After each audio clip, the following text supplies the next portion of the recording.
Assalamualaikum warahmatullahi wabarakatuh. Halo para pemburu film, kembali lagi di channel E-Movie. Bagaimana kabar kalian? Apakah kalian sudah move on dari bayang-bayang legenda sang mantan? Sebelum kita masuk ke alur cerita film, biar silaturahmi kita tidak terputus, bisakah saya pinjam dulu 100? Pada video kali ini, saya akan kembali menceritakan kisah Ellen Ripley di film Alien Resurrection. Loh, masih ada lagi nih kelanjutannya bang, bukannya Ripley udah bunuh diri di film Alien 3? Tenang, pertanyaan kalian nanti bakal terjawab di film ini. Film Alien Resurrection adalah film bergenre horor fiksi ilmiah yang dirilis pada tahun 1997. Nah, akhirnya nih ada juga film Alien yang rilis setelah saya lahir di bumi. Kalau di 3 film sebelumnya kan Alien 1, 2, dan 3 itu saya belum ada pak ya, saya belum lahir di sini. Saya juga yakin mayoritas dari kalian yang nonton video ini belum lahir di bumi saat film Alien 1 sampai 3 rilis. Film ini disutradarai oleh Jane Pierce Jonet dan tentu saja Sigourney Weaver kembali berperan sebagai Ripley. Film ini merupakan film Alien keempat dan sekaligus akan mengakhiri kisah dari Ellen Ripley. Namun, sayangnya sih dari segi rating di IMDb ternyata film ini tidak lebih baik dibanding film Alien 3, bahkan ratingnya itu menurun. Rating Alien 4 hanya berada di angka 6,2 saja, namun bagi saya pribadi cerita film Alien 4 ini tetap layak untuk kita tonton. Nah, mari kita masuk ke alur ceritanya. Film ini dimulai dengan diperlihatkannya gigi seekor serangga yang pada awalnya itu saya pikir ini pasti giginya Xenomorph nih. Ternyata itu adalah seekor serangga dan serangga itu pun langsung dibunuh oleh seseorang menggunakan jari. Di sini jijik banget sih saya lihatnya. Film ini berlatar 200 tahun setelah insiden di film Alien 3. Ripley yang ada di film ini ternyata hanyalah kloningan, bukan Ripley yang asli karena yang asli udah mati ya guys di film Alien 3. Kita kemudian diperlihatkan pesawat luar angkasa bernama USM Auriga. Pesawat ini merupakan salah satu pusat riset militer luar angkasa pemilik pemerintah. Pesawat ini berisi 7 orang ilmuwan dan 42 orang petugas keamanan. Lalu kita pun bisa melihat kloningan Ripley yang sedang dibedah untuk mengeluarkan calon ratu alien. Adegan ini sempat membagongkan saya, bagaimana bisa nih, bukannya alien ini ikut mati saat Ripley bunuh diri di planet Fury. Lagi-lagi misteri ini hanya rumput yang bergoyang aja yang tahu. Oh iya, alien yang baru keluar dari tubuh inangnya disebut Chestbuster. Nanti setelah aliennya dewasa baru disebut Xenomorph. Jadi namanya kayak gini ya, dari telur keluarlah facehugger. Kemudian habis dari facehugger, itu pas masuk dalam tubuh itu disebutnya Chestbuster. Pas baru keluar dari tubuh juga itu Chestbuster ya. Nanti setelah dewasa baru dinamakan Xenomorph. Itu pun Xenomorphnya bakal berbeda-beda namanya dan bentuknya tergantung dari siapa inangnya, apakah manusia, hewan, atau bahkan bisa makhluk lainnya juga. Sesaat setelah Chestbuster diangkat dari tubuh Ripley, tiba-tiba Ripley ini sadar nih dan sepertinya dia marah atas perlakuan para ilmuwan. Kemudian Ripley dimasukkan ke sebuah penjara dengan tubuh yang terbungkus laput, seperti kayak makhluk hidup yang baru saja lahir nih. Nah, di sini kita bisa melihat nih, ada angka 8 di tangannya Ripley yang kemungkinan ini menandakan kodenya. Kemudian para ilmuwan mulai melakukan penelitian tentang kondisi Ripley, tetapi tiba-tiba Ripley kembali mengamuk dan mencekik salah satu ilmuwan. Petugas keamanan pun datang untuk menenangkan Ripley. Kalau kita perhatikan di sini, Ripley seperti memiliki kekuatan superhuman. Sangat real jelas kalau dia bukan manusia biasa lagi. Ripley kemudian diajarkan untuk berbicara. Dia diminta untuk menyebutkan nama-nama benda. Awalnya berjalan lancar, lalu ketika ia ditunjukkan sebuah foto anak kecil, Ripley tiba-tiba berhenti. Kemungkinan di sini Ripley perlahan bisa mengingat anak tersebut. Hal ini membuat para ilmuwan dan petinggi khawatir karena ingatan Ripley bisa saja kembali sepenuhnya. Dan jika itu terjadi, ini bisa merugikan pihak pemerintah dan juga perusahaan. Mereka tahu betul bahwa semasa hidup Ripley, dia benar-benar ingin memusnahkan seluruh Xenomorph. Scene kemudian pindah di mana ada beberapa orang yang sedang mengawasi Ratu Alien. Di sini Ratu Alien sudah dewasa, bukan dalam bentuk Chestbuster lagi. Gila nih, cepet banget gedenya, pasti banyak minum susu bendera nih. Di sini suara Ratu Alien bener-bener bikin saya nostalgia sih, soalnya saya pertama kali nonton film ini bener-bener pada saat saya masih bocil. Nah, pada saat saya mau bikin alur ceritanya, itu saya nonton lagi kan, dan waduh rasanya bener-bener nostalgia. Di sini kita dapat informasi kalau pertumbuhan Xenomorph ini makin cepat jika ia diberi oksigen. Kemudian scene pindah ke Ripley yang sedang makan dengan salah satu ilmuwan. Di sini kecerdasan Ripley mulai terlihat. Dia bahkan sudah berpikir dan menanyakan bagaimana ia bisa diciptakan. Ilmuwan ini pun sangat terkejut dengan kemampuan Ripley. Ripley juga memperingati para ilmuwan untuk tidak lagi meneliti dan mengembangbiakan Xenomorph karena Ripley tahu Xenomorph ini memiliki kecerdasan yang sangat tinggi. Kemudian Dr. Mason datang dan memberitahu Ripley kalau itu tak akan terjadi karena dia sangat yakin proyek ini sangat aman berkat dukungan langsung dari pemerintah. Ini bukan lagi proyek yang ditangani langsung oleh perusahaan Weyland seperti yang terjadi di Alien 1-3. Mason juga beranggapan kalau Xenomorph ciptaannya ini berbeda dengan yang asli karena ini adalah hasil cloningan dan mereka juga melakukan sedikit modifikasi. Jadi mereka bisa mengontrol atau menjinakkan Xenomorph layaknya hewan peliharaan. Tetapi bagi Ripley, itu semua hanyalah angan-angan para ilmuwan. Pada kenyataannya, mereka semua kelak akan dibunuh oleh Xenomorph. Lalu ada sebuah pesawat bernama The Betty datang membawa muatan yang dipesan langsung oleh Jenderal Martin Perez. Jadi si Perez ini pemimpin di sini. Dia juga yang bertanggung jawab memenuhi apa saja kebutuhan para ilmuwan selama masih berada di pesawat Auriga.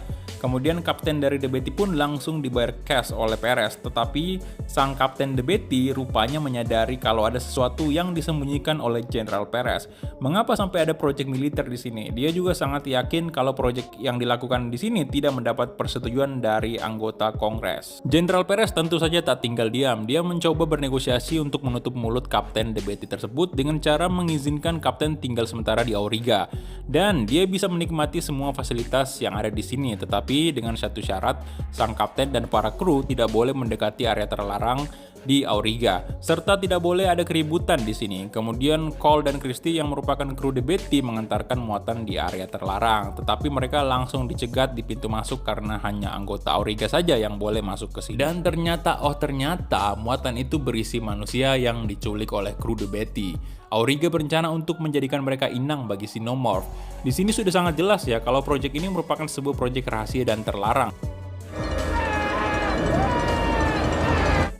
Kemudian scene pindah ke cloning Ripley yang sedang bermain basket. Lalu ia didatangi oleh kru The Betty.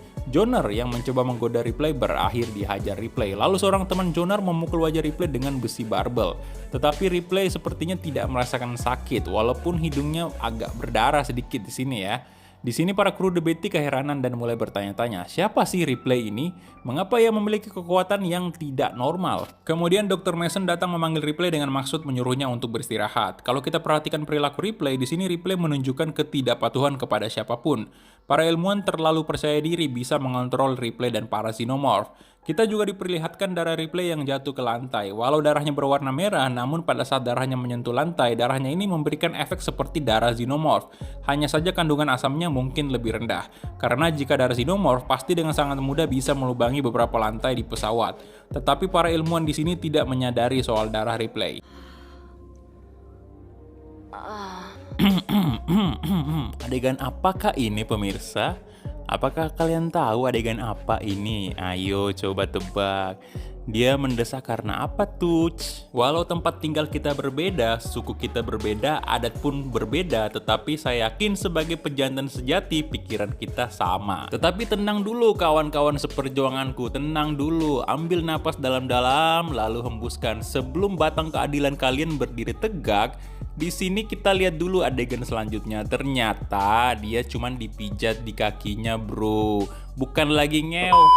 Wanita ini bernama Sabra Hillar dan pria yang sedang memijatnya itu adalah kekasihnya bernama Frank Elgin sekaligus merupakan kapten dari The Betty. Scene kemudian pindah ke ruangan tempat para Xenomorph dikurung. Nah, ternyata Xenomorph di sini sudah dewasa, pertumbuhannya sangat cepat karena hasil modifikasi. Bukan cuma itu saja, kecerdasannya pun juga meningkat. Ilmuwan di sini sangat senang dengan perkembangan Xenomorph, tetapi mereka tidak menyadari bahaya yang akan datang. Di sisi lain, Cole mendatangi area terlarang, dia masuk ke ruangan Ripley dan mencoba untuk membunuhnya. Tetapi Ripley tiba-tiba terbangun, ternyata Cole mengetahui proyek gelap yang dilakukan di Auriga. Dia mempunyai misi untuk menggagalkan proyek ini. Tujuannya membunuh Ripley karena Cole mengira kalau Ratu Alien itu masih ada di perut Ripley. Ripley dengan sengaja menusukkan tangannya ke pisau yang dipegang Cole. Alhasil pisau itu pun meleleh. Ripley juga mengatakan kalau dia adalah Ellen Ripley, seorang letnan. Tetapi Cole sudah tahu dan mengatakan kalau Ripley yang sekarang bukanlah Ripley yang asli, melainkan hasil cloning saja. Karena karena Ripley yang asli sudah meninggal 200 tahun yang lalu. Kemudian Ripley memberitahu Cole untuk cepat kembali saja ke rekan-rekannya karena dia sedang dicari oleh petugas keamanan di Auriga. Cole yang kebingungan langsung keluar dari tempat itu, tetapi setelah keluar ia langsung ditangkap oleh Dr. Mason dan beberapa petugas keamanan. Dr. Mason menuduh mereka membawa teroris yang berusaha menggagalkan proyek di sini. Kru The Betty pun diputuskan dihukum mati. Elgin memberi kode kepada Christie agar bersiap untuk melawan balik. Mereka pun berhasil mengalahkan para petugas keamanan kecuali Dr. Mason dan petugas lainnya. Jadi Dr. Mason ini sepertinya disandra di sini ya. Di sisi lain, Dr. Jennyman yang sedang berada di ruangan Xenomorph melihat kejadian pemberontakan itu di CCTV. Kemudian ia dengan cepat meminta petugas keamanan lainnya untuk menangkap kru The Betty. Xenomorph yang semakin cerdas menyadari ini adalah kesempatan mereka untuk kabur. Ia lalu membunuh salah satu rekannya untuk melubangi ruangan itu dengan darahnya. Di sini sangat terlihat jelas bahwa para ilmuwan terlalu meremehkan Xenomorph. Padahal sejak Alien 1, manusia harusnya sudah tahu nih soal betapa berbahayanya darah Xenomorph. Tetapi ternyata setelah ratusan tahun berlalu, para ilmuwan tetap tidak bisa mengantisipasi tetesan darah Xenomorph. Dr. Jennyman yang terlalu fokus di CCTV terlambat menyadari hal ini. Setelah dua Xenomorph kabur, dia dengan bodohnya masuk ke ruangan itu untuk mengecek kemana kedua Xenomorph itu kabur. Dan tiba-tiba... Tapi saya kok senang ya melihat Dr. Jennyman diculik alien. Cole kemudian melaporkan kepada kru The Betty soal proyek yang dilakukan di Auriga.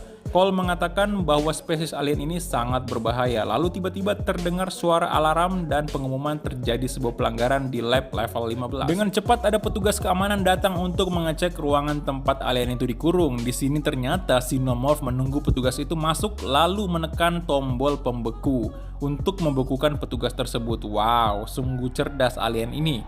Kapten The Betty kemudian memerintahkan krunya untuk segera melarikan diri. Begitupun dengan Jenderal Perez, dia juga memerintahkan anak buahnya untuk kabur dari Auriga. Seorang bernama Dumfries menyadari kehadiran alien tepat di atasnya. Dia lalu perlahan mengambil senjatanya dan menembak alien tersebut, tetapi dia tidak menyadari darah alien perlahan menetes dan mengenai paha dan telinganya. Waduh, kebayang nggak tuh sakitnya? Air panas aja pasti sakit banget cuy, apalagi cairan asam. Para kru yang panik berlomba untuk memasuki pesawat kecil untuk melarikan diri, tetapi ternyata Xenomorph diam-diam sudah mengawasi dari jauh. Kemudian satu pesawat kecil berhasil take off, tetapi pesawat kedua yang hendak berangkat, tiba-tiba Xenomorph masuk ke dalam pesawat dan membantai seluruh penumpang. Jenderal Perez pun lalu memasukkan granat ke dalam pesawat itu dan membuat pesawat itu take off dengan sendirinya, dan kemudian boom!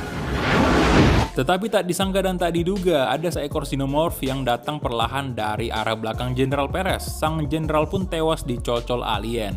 Sementara di tempat lain, Elgin dijebak dan dibunuh oleh Xenomorph. Para kru yang terlambat datang untuk menolong Elgin kebingungan dan mengatakan makhluk apa yang telah membunuh kaptennya itu. Sesaat kemudian, sang alien pun menampakkan dirinya di hadapan kru The Betty. Mereka pun kaget dan segera melarikan diri. Namun sayangnya pintu yang ada di hadapan mereka terkunci. Sementara alien yang tadinya ingin mengejar kru The Betty tiba-tiba berbalik arah dan mulai memperhatikan mayat Elgin. Dan tiba-tiba... boom! Ripley datang bagaikan superhero penyelamat dunia. Christie kemudian bertanya kepada Dr. Mason ada berapa lagi jumlah makhluk ini di Auriga, dan Dr. Mason menjawab ada 12 lagi, tetapi bisa saja lebih dari itu karena sang ratu sudah mulai bertelur. Di sini Christie yang menggantikan Elgin sebagai pemimpin, dan dia memutuskan untuk mengajak Ripley bekerja sama dengan mereka karena menurutnya jika ingin selamat dari sini semua harus bekerja sama. Di tengah perjalanan ternyata mereka bertemu dengan Dumfries yang ternyata selamat dari serangan alien. Mereka kemudian menyadari kalau di Auriga menggunakan sistem autopilot yang otomatis pesawat ini akan kembali ke bumi jika ada sesuatu yang urgent terjadi. Jarak Auriga ke bumi sudah sangat dekat, hanya sekitar 3 jam lagi. Cole berencana akan meledakkan Auriga agar para alien ini tidak sampai ke bumi, tetapi para kru menolak. Mereka mengatakan Auriga boleh diledakkan apabila mereka semua sudah keluar dari pesawat ini. Ripley kemudian menemukan sebuah ruangan dengan logo 1-7 di pintu masuknya. Ternyata isi ruangan itu adalah hasil percobaan cloningan Ellen Ripley yang gagal. Ripley juga menemukan salah satu cloning yang gagal bernomor 7, yang ternyata itu dia dibiarkan hidup dalam keadaan menderita. Ia lalu meminta Ripley untuk membunuhnya saja. Ripley pun mengabulkan permintaannya untuk mengakhiri penderitaan nomor 7. Ripley juga memutuskan untuk membakar seluruh isi ruangan tersebut. Jadi di sini kita bisa mengambil kesimpulan kalau cloning Ripley ini berjumlah 8 orang, namun dari 1 sampai 7 itu semuanya tidak sempurna alias produk gagal. Mereka kemudian tiba di ruangan di mana para korban penculikan dikurung untuk dijadikan inang alien. Di sini ada satu orang korban selamat bernama Larry Purvis. Tapi menurut Ripley di dalam tubuhnya sudah bersemayam Chestbuster. Pada awalnya Ripley ingin meninggalkan Larry, tetapi pada akhirnya mereka membiarkan Larry untuk ikut menuju The Betty. Lalu mereka pun sampai di sebuah lorong yang terendam air. Karena harus melewati lorong itu, Dumfries harus melepaskan kursi rodanya dan digendong oleh Christie. Mereka juga harus menyelam untuk turun ke dasar Auriga demi mencapai lift pengangkut. Ketika mereka menyelam, mereka tiba-tiba diserang oleh 2 ekor Xenomorph. Satu ekor Xenomorph mati ditembak oleh Jonar, tetapi sayangnya berhasil diculik oleh Xenomorph. Lalu saat mereka hendak naik ke permukaan, ternyata di sana ada banyak sekali telur alien yang siap menetas. Buset dah, mereka benar-benar masuk ke perangkap alien nih. Salah satu facehugger berhasil mencipok Ripley, tetapi dengan kemampuan Ripley saat ini, ia bisa melepaskan facehugger tersebut. Christie kemudian menembakkan granat launcher hingga semua telur-telur itu meledak. Kemudian mereka naik lagi ke atas. Sesampainya di atas, Dr. Mason meminta Cole untuk memberinya senjata, tetapi setelah diberi senjata, Cole malah ditembak oleh Dr. Mason.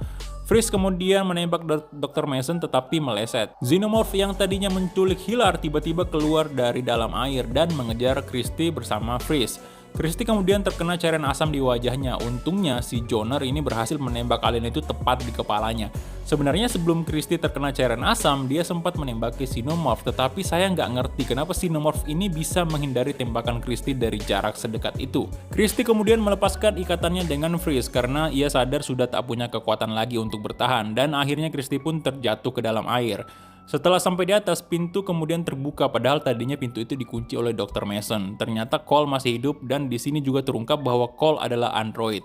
Mereka pun terkejut dengan kenyataan ini. Cole adalah android jenis yang berbeda dengan yang kita lihat di film-film sebelumnya. Dia merupakan android yang tidak mematuhi perintah, makanya pembuatan android jenis ini dihentikan oleh pemerintah. Ripley kemudian meminta Cole untuk mengakses server Auriga serta mencegah Dr. Mason mendekati The Betty. Cole kemudian mendapat informasi bahwa tenaga mesin sudah di bawah 50%. 80 menit lagi mereka akan tiba di bumi. Dalam kondisi seperti ini, Cole sudah tidak bisa meledakkan Auriga dikarenakan daya sudah tidak cukup. Ripley menyarankan agar pesawat menggunakan kecepatan penuh ke bumi dan menabrakannya hingga meledak. Cole juga membuka pintu The Betty dan menutup semua pintu yang hendak dilalui Dr. Mason. Cole kemudian menceritakan masa lalunya dan tujuannya. Jadi Cole ini sebenarnya pernah mengakses server pemerintah. Dia juga tahu semua perbuatan kotor pemerintah serta proyek Xenomorph ini. Dia juga tahu bahwa semua kru The Betty rencananya akan dibunuh setelah bertransaksi di Auriga. Jadi jenis android ini benar-benar sangat peduli dengan keselamatan manusia karena android tipe ini memang dirancang untuk melindungi manusia tanpa mematuhi perintah dari manusia. Cole juga merupakan android wanita pertama yang kita temui di series Alien ini. Para kru kemudian dikejutkan dengan kondisi Larry yang tiba-tiba merasakan sakit di bagian dadanya. Dengan sigap, orang di sekitarnya langsung menodongkan senjatanya ke Larry. Saya pikir inilah akhir dari Larry. Hal ikonik yang sekaligus mengerikan akan terjadi kepadanya. Kenapa saya bilang ikonik? Karena menurut saya saat Chestbuster keluar dari tubuh manusia, inilah yang merupakan salah satu ciri khas dari film Alien. Hal ini yang memberikan penonton ketakutan dan kengerian luar biasa. Tetapi ternyata sesaat kemudian Larry baik-baik saja. Waduh, bikin kaget aja tuh. Setelah Cole mengubah kecepatan Auriga, mereka kemudian bergegas menuju The Betty. Namun di tengah perjalanan, Ripley malah diculik oleh alien. Scene kemudian pindah ke kru The Betty yang sudah tiba di dalam pesawat. Tiba-tiba Dr. Mason datang dan menembak Larry serta menyandera Cole. Ya elah, kasian banget si Larry. Di sini Dr. Mason memaksa Cole untuk mengubah kecepatan Auriga agar tidak menabrak bumi. Dr. Mason tetap ingin menyelamatkan Xenomorph ketika ia sampai di bumi. Ketika inangnya sekarat, Chestbuster yang ada di dalam tubuh Larry memberontak ingin keluar. Larry kemudian bangkit dan memukul Dr. Mason.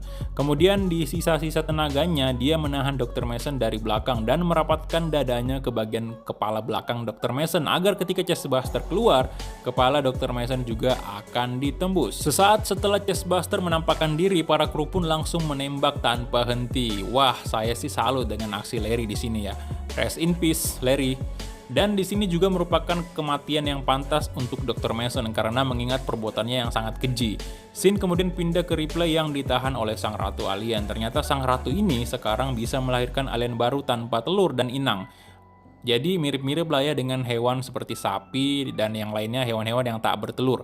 Di sini kemungkinan kemampuan ini didapatkan Ratu Alien berkat modifikasi para ilmuwan dan kemudian lahirlah Xenomorph jenis baru. Tetapi Ratu Alien malah dibunuh oleh anaknya sendiri dan anehnya Xenomorph ini menganggap Ripley sebagai ibunya. Kita juga melihat Dr. Jediman yang ada di sini, dia juga rencananya dijadikan inang oleh alien. Jediman merasa bahwa dia juga akan dianggap orang tua oleh Xenomorph jenis baru ini, tetapi dia malah dimakan. Rasain itu. Saat Jediman dimakan, Ripley tidak menyanyiakan kesempatan itu untuk lari. Menyadari hal ini, Xenomorph baru itu berteriak seperti seorang anak yang ditinggalkan ibunya. Dengan cepat Ripley sampai di The Betty, tetapi pesawat belum bisa take off karena ada pintu di belakang yang tidak bisa tertutup. Cole kemudian bergegas untuk mengecek pintu itu. Ternyata Xenomorph baru itu sudah ada di sana dan menutup pintu yang awalnya tidak bisa ditutup oleh Cole. Stefano datang untuk mengecek keadaan Cole, tetapi Xenomorph itu sudah menunggunya dan bersiap untuk menyergap. Di Stefano pun mati di tangan alien itu. Lalu Ripley juga datang untuk membantu Cole. Ternyata Cole di sini sedang dicekik oleh alien. Ripley mencoba menyuruh alien itu untuk melepaskan Cole.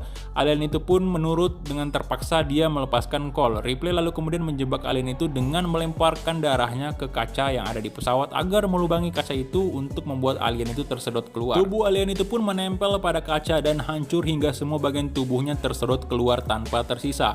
Di scene ini saya jadi agak kasihan juga sih sama alien itu. Auriga pun hancur ketika tiba di bumi dan The Betty berhasil mendarat dengan selamat di bumi. Ternyata bumi di sini tidak seperti bumi yang kita kenal. Bumi di sini mengalami kekeringan dan kehancuran. Terungkap juga bahwa Cole baru pertama kali melihat cahaya matahari di bumi yang membuatnya terpukau. Mungkin ini juga alasan mengapa manusia membuat koloni-koloni di planet lain karena mungkin mereka sudah tahu bahwa bumi tidak akan bertahan lebih lama. Tetapi di sini tidak dijelaskan apa yang terjadi pada bumi sehingga mengalami kehancuran. Cole kemudian menanyakan apa rencana Ripley selanjutnya, tetapi Ripley bilang dia juga tidak tahu karena Ripley yang sekarang baru juga menginjakan kakinya di bumi setelah 200 tahun berlalu dan film pun berakhir. Nah, bagaimana nih menurut kalian film ini? Jadi film ini adalah sequel terakhir dari series Alien. Ada sih beberapa film yang dirilis setelah Alien 4 seperti Prometheus pada tahun 2012 dan Alien Covenant tahun 2017.